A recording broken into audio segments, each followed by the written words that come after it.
देखिए, अगर ये बनता है कोई ना कोई क्राइम तो फिर उसको चलना चाहिए, और ऐसी चीज़ें बहुत कम होती हैं कि कोर्ट इस पर फैसले देता है। बट अगर है तो ठीक है, अगर कानून का उल्लंघन हुआ है तो केस होना चाहिए। लेकिन मैं इसमें दिल्ली पुलिस से और एमसीडी से, डीडीए से, इनसे एक और बात भी कहूँगा कि इस कानून का या इस ऑर्डर का संज्ञान लेते हुए जो पूरी दिल्ली में होर्डिंग और पोस्टर लगते रहते हैं सार्वजनिक जगहों पर, चाहे सरकारी हो चाहे प्राइवेट हो, खंभों में लग जाते हैं, इस पर भी ध्यान दें, क्योंकि कोर्ट ने इस बात को कहा है कि आप पब्लिक प्रॉपर्टी पर अपने होर्डिंग, अपने पोस्टर नहीं लगा सकते हैं। और ये धड़ल्ले से होता है, ऐसा नहीं है सिर्फ कि केजरीवाल ने किया हो। ठीक है, वो पकड़े गए और उन पर सज़ा होगी, और सज़ा होनी चाहिए अगर आपने गलत काम किया है। लेकिन बाकी जो जितने हैं, कभी जन्मदिन के लगते हैं, कभी किसी और चीज़ के लगते हैं, जो देखो लगाता है, कभी राजनीतिक लगाता है, सार्वजनिक प्रॉपर्टीज़ पे झंडे लोग लगा देते हैं, तो उसके पर भी एक तरीके से रोक लगनी चाहिए। अगर इसमें शहर में इसमें जैसे कहा गया है कि लोगों को ध्यान भटकता है, वो सुंदरता भी डिस्ट्रॉय करता है, तो ये चीज़ें और चीज़ों पर भी अप्लाई करती हैं। इसमें पूछने की क्या बात है, तो नई बात इसमें क्या है? उनसे गठबंधन कर ही कौन रहा है भाई? खुद ही अपने मियाँ मिट्ठू तुमसे गठबंधन कर कौन रहा है, ये तो पहले बताओ यार। अगर आपके पास इतना वोट हो कि कोई गठबंधन करे, उनसे कर लेना। तृणमूल है, सपा है, ये सब बहुत आपके अच्छे अच्छे मित्र हैं, और इनका काम ही रहता है कांग्रेस के वोट काटना, तो उनसे आप लोग कर लो। गठबंधन करना चाहते हो तो आपसे गठबंधन कर कहाँ से रही है कांग्रेस? नहीं, ये बयान बहुत ही गलत है। हमेशा से होली खेली गई है। होली के दिन चाहे रमज़ान हो चाहे ना हो, चाहे कोई त्यौहार हो या ना त्यौहार हो, बहुत से लोग हैं जो होली खेलने से परहेज़ करते हैं। मैं आपको यहाँ बताता हूँ, मेरे घर पे होली होती है, पानी की होली होती है, बहुत से लोग आते हैं, बल्कि भारतीय जनता पार्टी के बहुत से लोग हैं जो उस तरह की होली नहीं खेलते जो मैं खेलता हूँ। तो क्या मैं ज़बरदस्ती सब पे रंग डाल दूँ? हाँ, पानी के रंग से खेलता हूँ, पक्के रंगों से खेलता हूँ, तो क्या मैं लोगों से बदतमीज़ी करने लगूँ?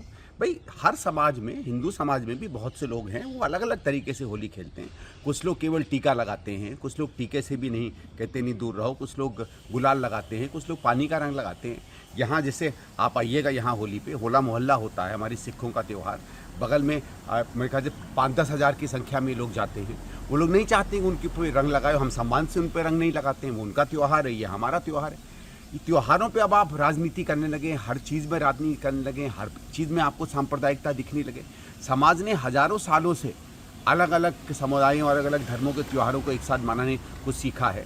भारतीय जनता पार्टी हर चीज़ में घुस के जो ये संतुलन तोड़ती है, ये बहुत गलत बात है।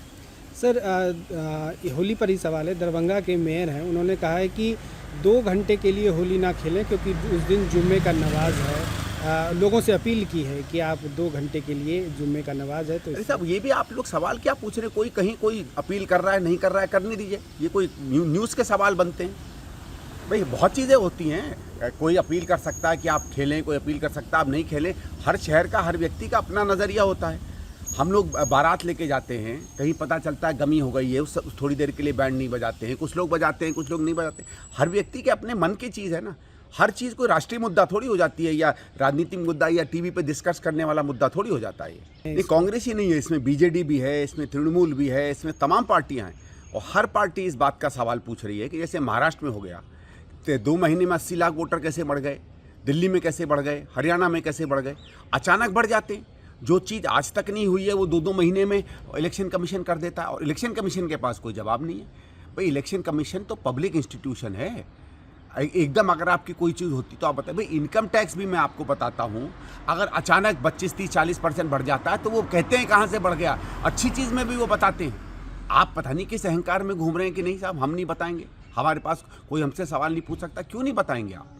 इसका मतलब है कि अगर आप यही मान लीजिए महाराष्ट्र का चुनाव, जिसका मतलब है 2024 के चुनाव में 80 लाख लोगों को आपने वोट नहीं करने दिया, तो आप अपनी कमज़ोरी मान रहे हैं। अगर उसके बाद 3 महीने बाद 80 लाख वोटर या 70 लाख वोटर जुड़ जाते हैं, उनको आप वोट का अधिकार दे देते हैं, तो इसका मतलब है यही इलेक्शन कमीशन ने 3 महीने पहले 70 लाख जितने बड़े वोटरों को महरूम रखा था वोटिंग अधिकार से।